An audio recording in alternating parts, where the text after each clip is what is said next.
जनगणना जनगणना जनगणना जनगणना किसी भी देश की प्रगति का आधार होती है। यह केवल लोगों की गिनती नहीं बल्कि देश की वास्तविक स्थिति को समझने का एक महत्वपूर्ण माध्यम है।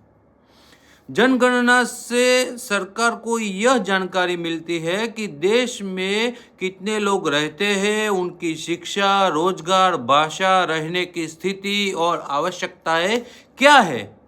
जनगणना के आंकड़ों के आधार पर ही स्कूल, अस्पताल, सड़क, बिजली, पानी और अन्य सुविधाओं की सही योजना बनाई जाती है।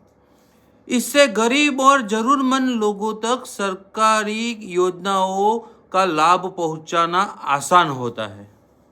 हर नागरिक का कर्तव्य है कि वह जनगणना में सही और पूरी जानकारी दे। गलत जानकारी देश की योजनाओं को प्रभावित कर सकती है। जनगणना हमारे देश के विकास, समानता और बेहतर भविष्य की मजबूत नींव है।